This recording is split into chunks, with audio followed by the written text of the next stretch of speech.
Welcome to the In My Opinion Show with Ronald, Barry Robinson, and friends. With us, we have Mr. Henry Hatter. Hi. We have Miss Jackie Williams. You forgot who he was. You surprised me. We have Miss Denise Smith Allen. Hi, Ron. How's everybody? Great. And welcome all our millions of viewers worldwide. Let's talk about the death penalty. Should it be reinstated in Michigan? Father kills his wife, 2 children, and then kills his 2 biological children, then slices and his bound wife's throat. Now this has just been going on too much, not just in this incident, but around Michigan, where boyfriends have slaughtered their girlfriends' children, and vice versa. I know when I was working in the system, there was this lady that put her baby in a microwave oven. And another time, there was a lady that put her children in a washing machine. All this resulted in death. This heinous situation has got to stop. And I know Michigan does not have the death penalty, but in certain instances, it should be reinstituted. Okay, I'm not saying that will stop any of these heinous acts, but maybe it might put something on people's minds that, hey, look. If you do things like that, then you got to pay the ultimate price. Period. And me personally, if I had a choice, I would not have a problem pulling a switch on one of these rascals. Okay, male or female. Mm-hmm. I would not. Okay, their life would end real soon. If you were in China or Korea or North Korea or something like this, you probably get a bullet to the back of the head. And maybe that's what some of these people. I don't advocate violence, but maybe this is what some people need here.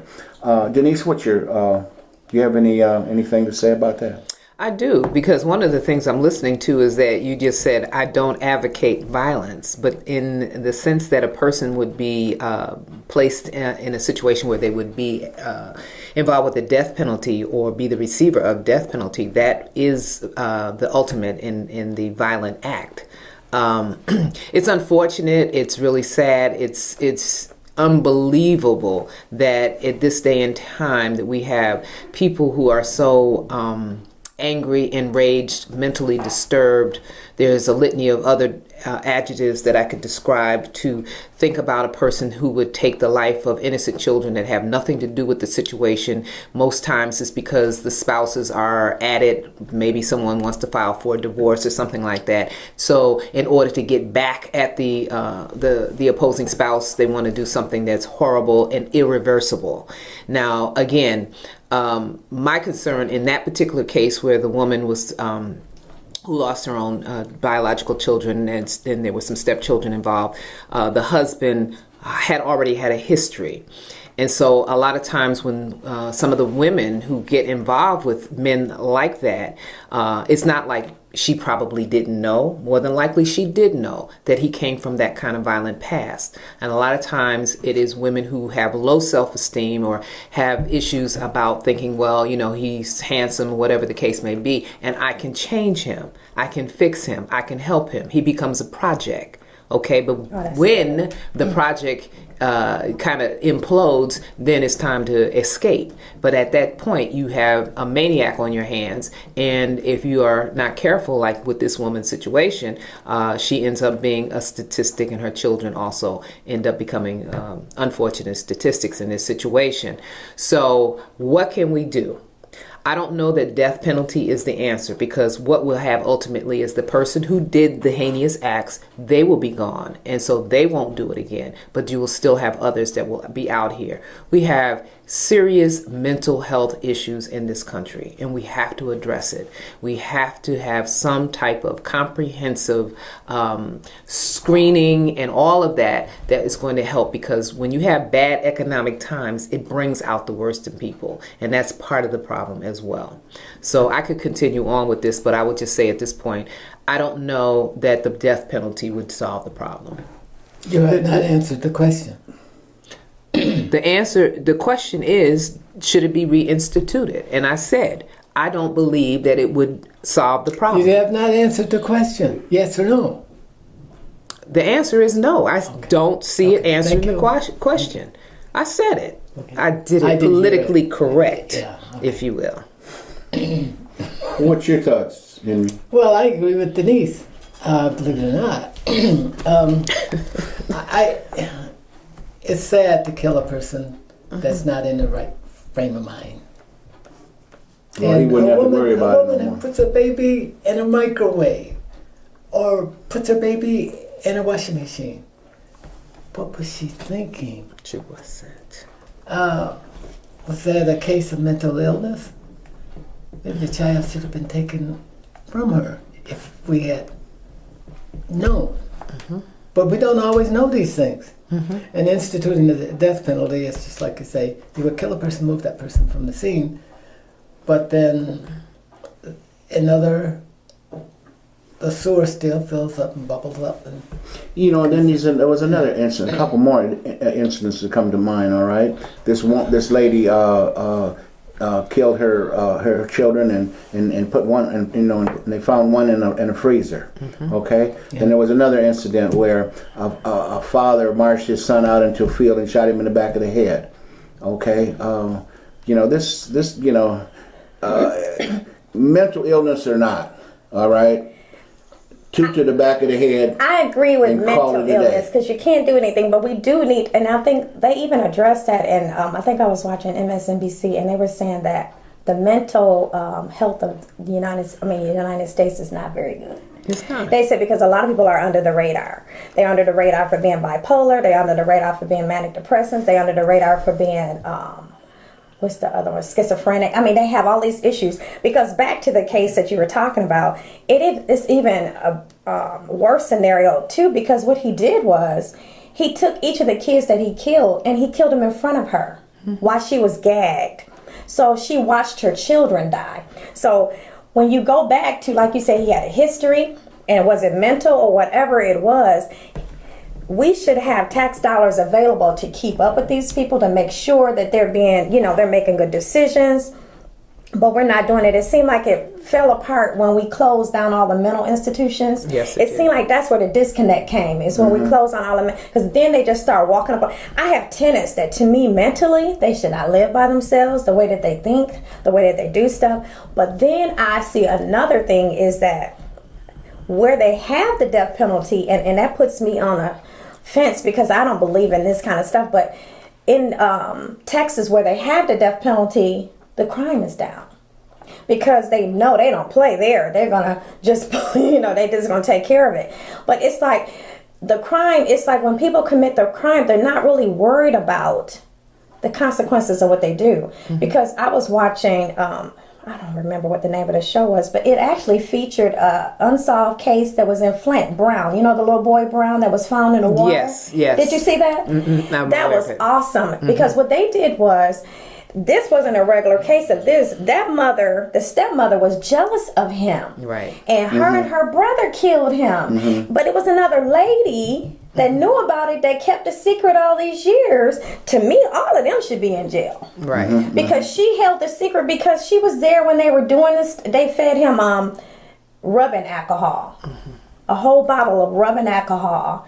And she knew that he wasn't even, something was wrong, but she never reported it. This is the one they found in Detroit, in the Flint River? They just solved it, 2 years ago? Yeah. It was open for 20-some years? So my point is, some of it is mental, but some of it's just malice. You have just issues. Jealousy can turn into an ugly thing. Absolutely. But it's a part of all of us, and we know that. And great novels and stories have been written about these issues that go on within us. Right. And what are the circumstances for you, Ron, that you would kill a child by putting it in the microwave? What circumstance? None. Hang on, you don't know yet. But if you were in the situation of this man or woman who did this, there's something had to go wrong in her life to do that. To watch a baby scorch and pop in a microwave. Yeah. Wow. Mental illness. Well, Mental illness. Something's And broke. what's wrong with the whole country right now? Well, I'm telling They're you. mad. They're sad. No. Hang on. No, let me try to put this together. Because there's a lot going on in the country, and we're not the people that we once were. We've changed. No, we have. We have. Part of it will even go back to social media.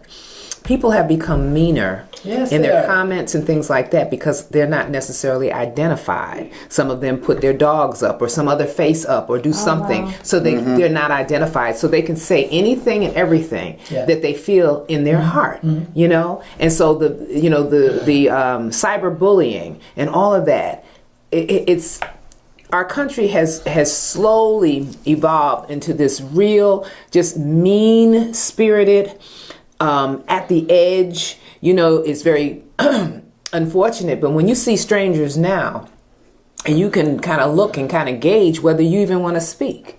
Whereas before, you know, you pretty much would speak to any person who would walk down the street or whatever, but you don't know what's going to set a person off. Because like I said, the mental illness thing has taken off. And yes, here in Michigan, particularly since they set aside and closed up all of the institutions. Engler was. Yeah, he was. We understand. We remember. I remember seeing them being closed up and people being forced out of those places. And some of them were real pits. We get that. But we know that now, without all of the resources and funding that's necessary, there are some people that we know that need to be taking medication that refuse to take their medication. And when you have people like that, you have shots that can be offered, but if they're not, then you have to deal with this whole involuntary process. So you have to have family members or people who know them, because sometimes they're disconnected from families, that have to go through. So there's this process that's in place that is so convoluted that we don't do what we need to do to help those that are in need. I know that you must come into contact in your profession. Yes, With absolutely. a lot of kids. Kids and who adults. have to take medication, Haldol or something. Yes. And in school, they Yes. will fight. They will pick up a teacher and slam them and stuff like that. And we have a higher incident rate today of those kind of kids than we had ever before. And the population is still growing. And yet, we're not at a point where resources are scarce yet. We're not at a point where we're crowded together like rats in a box. And yet we have all of this stuff going on that's driving us to rage. And it's in all of us. Can I ask a question here? What causes this? I mean, I know you're not an expert in terms of, you know, maybe you are, psychology, psychiatry, social work, or something like that. What causes a parent or a person just, you know, to do things like that?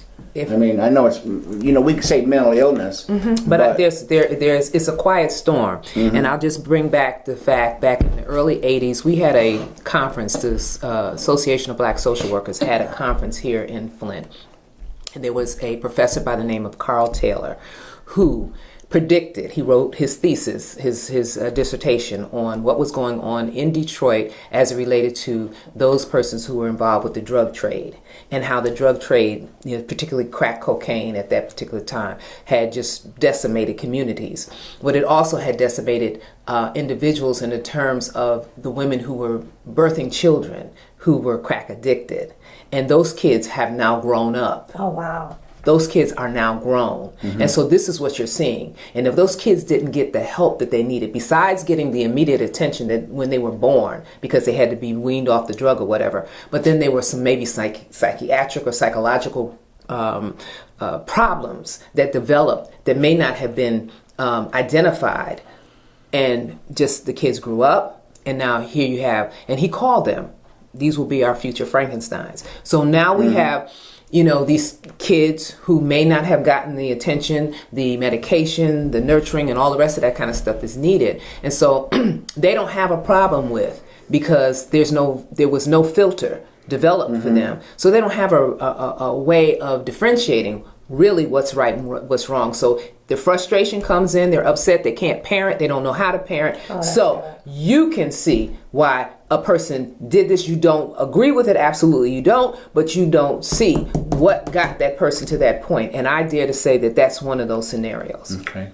I would dare to say that. That is a great analogy, because I heard somebody else was talking about, we are living with the kids that parents were on crack back in the day. And as we run into different parents, and as you go to the schools or whatnot, and then when you talk with them, this is what they'll tell you. Well, this is what we do at home.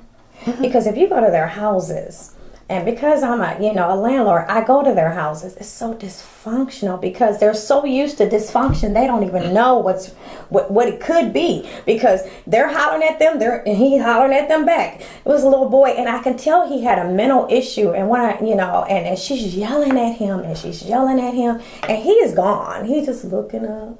He wasn't even there, but she's calling me. He didn't answer when the first few round off, so she got to calling him everything. I said, "Can I just go get him?" Because he's not responding, because he's shut down. Yeah. I said, "Can I go get him?" I went in and got him, and we took a walk through. And when I got him back, he was just smiling, because he had just left that place and went to a happy place, because you could tell he's in that place too much. And so people disconnect when they have, and then I see that, and that's why I try to teach as much as I can. You guys, if it didn't work for you, why would you give that? It's because that's all they had to give. That's all they have to give. That's all they know. Their parents didn't have any time for them. They don't have any time for their kids.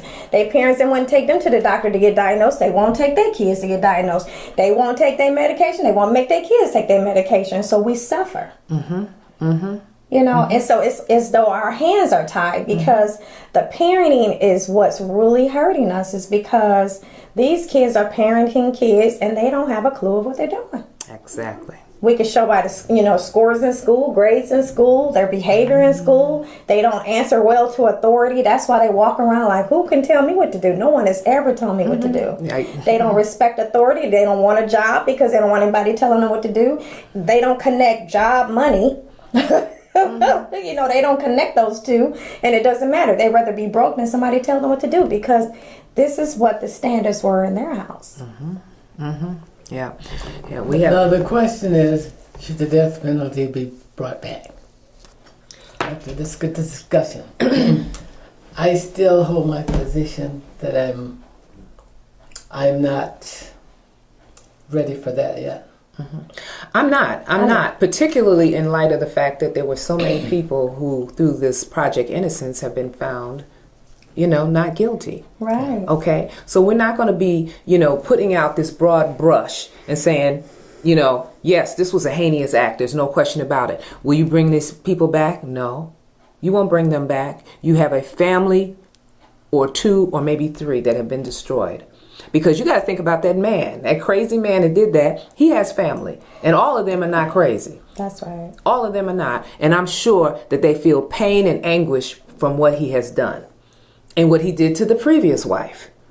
Okay? So, you got to think, this thing is much bigger and much broader.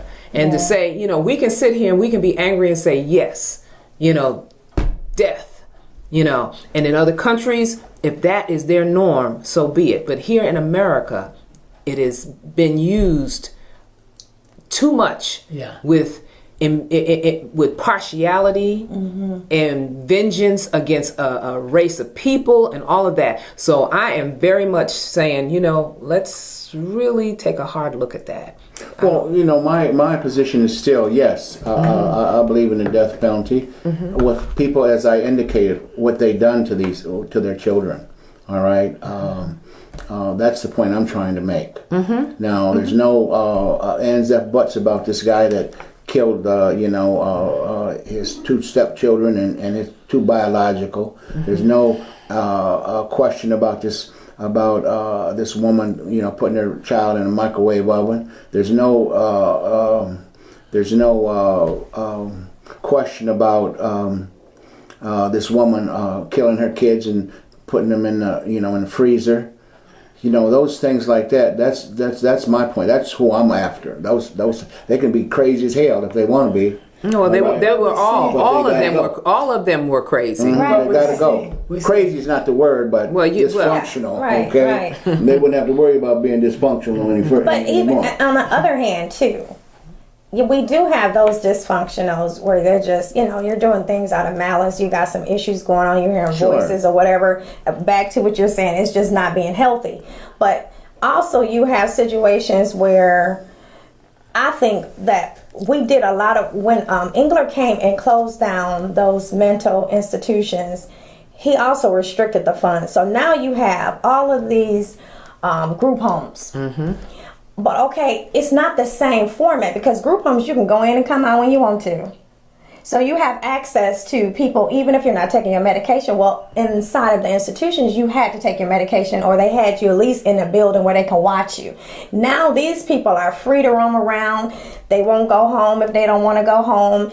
And the group home, a lot of them people in there, and not all of you guys, don't get all upset, but a lot of people just sleeping when they're in there. They're not. I went to the movies and somebody brought a whole bunch of people to the movies, and they're in there cussing and yelling at the screen so they could see the movie. I'm sure it was supposed to be a movie they wanted to see, but there's problems in everything we do, but it seemed like we need to restore the funding. Yes. Absolutely, Restore I the agree. funding I agree because with he you. cut all of that money out. But we paid for it more than we wanted to. You know what I mean? So we need to restore what was working. Yeah. That was working. And we already know that a lot of the people who end up in the criminal justice system came from the mental health. Yeah, exactly. Because they said the meds that they offer at prison is just like having a mental ward. They said most of the people in prison are on mental. I mean, they have. Thorazine. Well, What is it? there's other medicines, but it's equivalent to the Thorazine to shut you They down. said that when the morning comes, I was watching the show and it was saying when the morning comes, they said mostly everybody has to come by and get something. To maintain because it's something wrong. Yeah. So to me, go back to the source. Where did the problem start? It started when you closed down the mental institutions where they had a place that was safe. They didn't have to worry about surviving, or they didn't have to worry about any of that because they were taken care of. Everything is not worth cutting dollars. But I'd like to just share this with you. Did you read the story about one parent criticized the school for locking her child up for having violent behavior? Did you read that a couple of days ago? No. No. Yeah. I recall in certain circumstances where kids are so violent when they're about 12, 13, 14, that they lock them up in the room, and that's almost against the law. You can't isolate the kids, you know that. But they go in and beat their heads against the wall like that. Or they have a big punching bag that they punch and act out this violent behavior. Now that ought to be telling you something about what is wrong with the population. And this goes on frequently. You see many more kids in special education.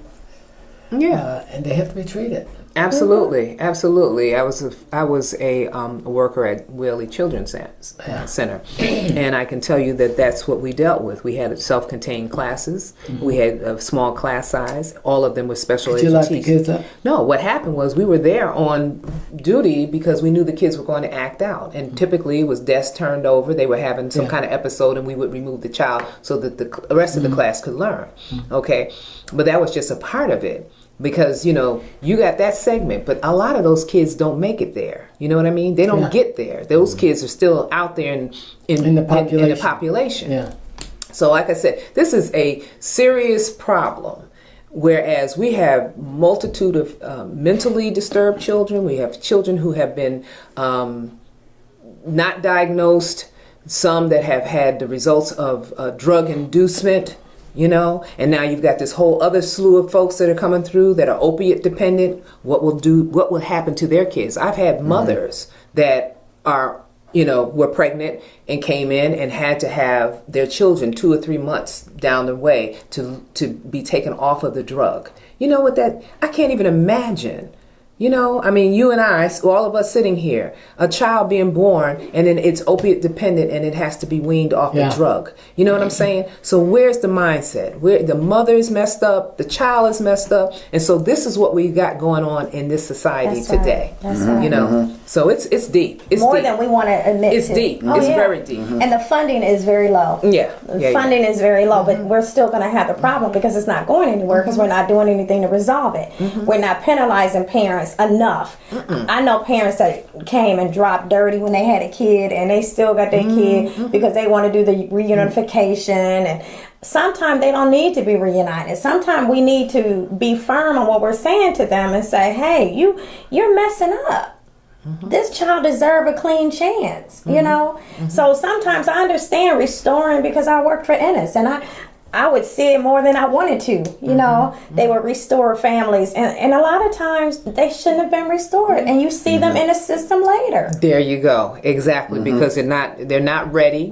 No. They're not ready. No, they suffer too much. So to answer your question in regards to this whole death penalty thing, I think that our society is too sick, and I don't think that is an answer, particularly in Michigan. We need more stuff. Well, no, it's not. It's not a total answer.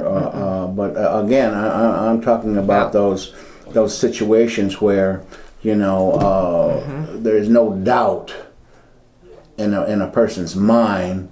You know what I mean, or authority's mind that they in fact are the ones that did it. Okay, and I understand that a lot of people have been exonerated. You know what I mean, with the Innocence Project. I'm not speaking in terms of that. All right, because there's still thousands that are incarcerated right now that are innocent. Okay, and again, I've brought this up before on other shows. Is that that them doggone prosecutors that withhold us information, all right, they themselves should go to jail or go to prison. Right. Okay? Right. But this has been a very wonderful conversation. I've learned a lot, and I hope you two out in TV land also have.